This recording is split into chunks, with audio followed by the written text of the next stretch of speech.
तो दोस्तों, सोने की चूड़ियां, सोने की जंजीरें और सोने की चिता। भारत में सदियों से सोना सिर्फ एक धातु नहीं, सम्मान, धरोहर और शक्ति का प्रतीक रहा है। लेकिन इस बार जो खबर आई है वो आपके गहनों की चमक से कहीं ज्यादा भारत की अर्थव्यवस्था को चमकाने वाली है। क्योंकि हाल ही में मध्य प्रदेश के जबलपुर में मिला है भारत को नया सोने का भंडार। और यह कोई मामूली खबर नहीं है, बल्कि पूरे भारत की गोल्ड पॉलिसी, रिफाइनरी इंडस्ट्री और जियोलॉजिकल स्ट्रैटेजी को हिला देने वाली है। जो भी बताया जा रहा है कि कोई छोटा मोटा रिजर्व नहीं मिला है, बल्कि यह गोल्ड रिजर्व 100 हेक्टेयर में फैला हुआ है। यह एक मैसिव गोल्ड रिजर्व डिस्कवरी है जो कि भारत की अर्थव्यवस्था की तस्वीर में रौनक लगाने जा रही है। और यही नहीं, बल्कि आरबीआई ने अपने गोल्ड रिजर्व बढ़ाने की जो लेटेस्ट खुशखबरी सामने लाई है, वह तो इससे भी ज्यादा कमाल की बात देखने को मिल रही है। तो आखिरकार आरबीआई ने गोल्ड रिजर्व को लेकर कौन सी खुशखबरी दी है, और भारत में सोने का भंडार कहां, कैसे और कब खोजा गया जो कि भारत की तस्वीर बदलने जा रहा है, यह सारी जानकारियां इस वीडियो में समझते हैं।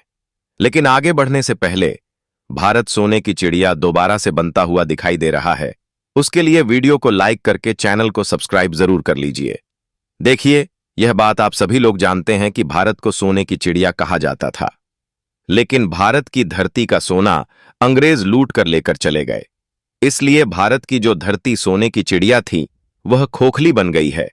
लेकिन पिछले कुछ सालों से भारत की धरती में आए दिन कुछ ऐसे खजाने की खोज हो रही है जो कि न सिर्फ भारत में विदेश से बड़ा बड़ा इन्वेस्टमेंट ला रहे हैं, बल्कि भारत की अर्थव्यवस्था पर एक पॉजिटिव इंपैक्ट डाल रहे हैं, जिससे भारत जो अभी फिलहाल में चौथी सबसे बड़ी इकोनॉमी बन चुका है। अगर इसी बीच भारत की इकोनॉमी की ग्रोथ रेट को वैश्विक उथल पुथल के बीच थोड़ा बहुत घटने की बात भी कही जाती है, तो फिर इस बीच कुछ ऐसे खजाने मिलते हैं या भारत ऐसी जीत हासिल करता है कि बड़ी बड़ी रेटिंग एजेंसी दोबारा से भारत की इकोनॉमिक ग्रोथ को प्लस करती चल रही हैं।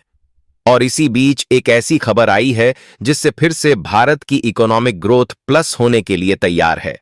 तो शुरुआत करते हैं उस जगह से जहां भारत की मिट्टी ने सोना उगला है। रिपोर्ट की माने तो मध्य प्रदेश के जबलपुर में कटंगी तहसील का एक इलाका, जहां जियोलॉजिकल सर्वे ऑफ इंडिया यानी जीएसआई ने सोने की ऐसी खोज की है जिसने पूरे देश के नक्शे में हलचल मचा दी है। जिस जमीन के नीचे सिर्फ मिट्टी, पत्थर और खनिज समझे जाते थे, आज उस मिट्टी में अरबों की संपत्ति निकलने का दावा किया जा रहा है।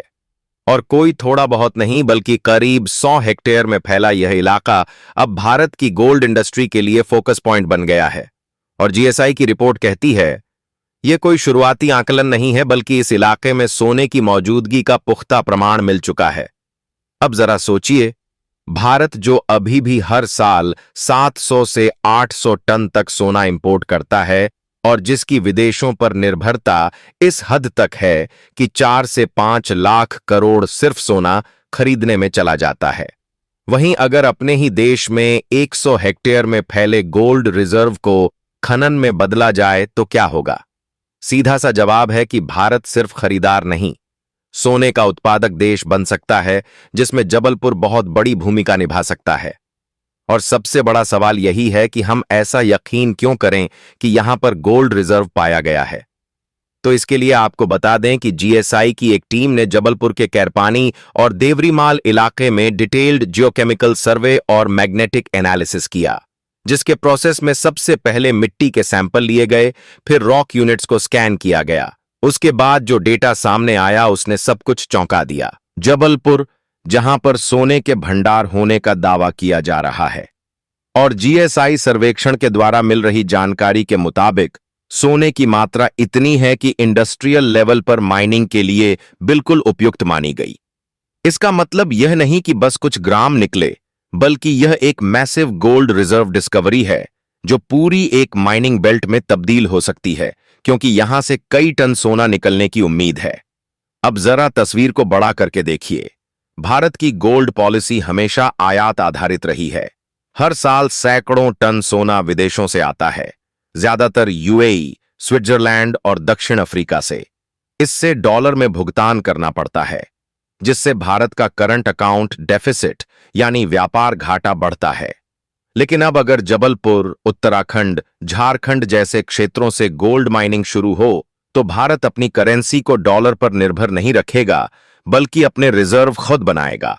और यही वजह है कि आरबीआई ने भी अब गोल्ड रिजर्व की तरफ रुख तेज कर दिया है। और आपको जानकर हैरानी होगी कि आरबीआई यानी भारतीय रिजर्व बैंक ने वित्तीय वर्ष 2024 में 25 में 100 टन से अधिक सोना विदेशों से वापस भारत में लाकर मुंबई के अपने वॉल्ट्स में सुरक्षित रखा है। यह गोल्ड पहले बैंक ऑफ इंग्लैंड में जमा था, लेकिन अब आरबीआई ने साफ कह दिया कि भारत का सोना भारत में रहेगा। इसका क्या मतलब है कि भारत अब अपने फॉरेन एक्सचेंज रिजर्व में सिर्फ डॉलर या यूरो नहीं रख रहा, बल्कि फिजिकल गोल्ड को रिजर्व मान रहा है, जिससे क्या होगा कि वैश्विक संकट में भी भारत की करेंसी सुरक्षित रहेगी। डॉलर क्रैश हो या जियो इकोनॉमिक इंस्टेबिलिटी आए, सोना भारत की मुद्रा का बैकअप बन जाएगा।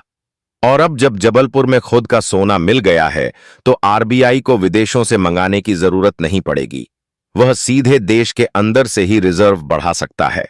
हालांकि इसमें थोड़ा बहुत समय जरूर लगेगा, लेकिन प्रॉपर माइनिंग और इन्वेस्टमेंट किया जाए तो यह संभव है, क्योंकि जहां पर यह सोने का भंडार पाया गया है, इन्हीं आसपास के इलाकों में पहले से ही लौह अयस्क यानी आयरन ओर, मैंगनीज और चूना पत्थर जैसी चीजों का खनन होता रहा है।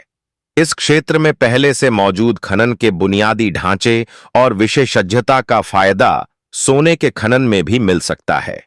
अगर आपको इसका अंदाजा लगाना हो कि आरबीआई इस समय गोल्ड को इकट्ठा करने पर कितना ज्यादा एक्टिव है, तो इसका अंदाजा आप इसी खबर से लगा सकते हैं कि बीते जून महीने में लगभग आधा टन गोल्ड आरबीआई ने अकेले परचेज किया है। और लेटेस्ट रिपोर्ट के मुताबिक इस समय आरबीआई के पास 879.8 टन गोल्ड का रिजर्व मौजूद है, जिसमें से अधिकांश सोना तो आरबीआई ने खुद अपने गुल्लक में ही रखा है, लेकिन अभी भी एक बड़ा हिस्सा विदेश में पड़ा है, जिसे लाने के लिए आरबीआई तैयारी को आगे बढ़ा रही है। और जैसे ही सुरक्षित तैयारी हो जाती है, उस सारे सोने को भी भारत में ला लिया जाएगा। लेकिन आपके लिए यह जानना जरूरी है कि अभी भी आरबीआई का 300 टन सोना करीब करीब विदेशी लॉकर में ही जमा है। फिलहाल अब चिंता करने की बात नहीं है, क्योंकि आरबीआई इस मामले में भी अपने कदम आगे बढ़ा रही है कि जो सोना हमारा विदेश में रखा है, उसको लाकर अपने देश में ही सुरक्षित रखा जाए, ताकि दूसरे देशों पर इस मामले में हमें डिपेंडेंट ना रहना पड़े। बाकी मध्य प्रदेश के जबलपुर में सोने के भंडार पाए जाने को लेकर आप क्या कहना चाहेंगे? अपनी राय कमेंट में जरूर बताइए और इस वीडियो को एक लाइक करके अपने मित्रों तक शेयर जरूर करें, ताकि उन्हें भी जानकारी मिल सके। इसी तरह और भी नॉलेजेबल वीडियो देखने के लिए चैनल को सब्सक्राइब करके बेल आइकन को ऑल पर जरूर सेलेक्ट करें। जय हिंद।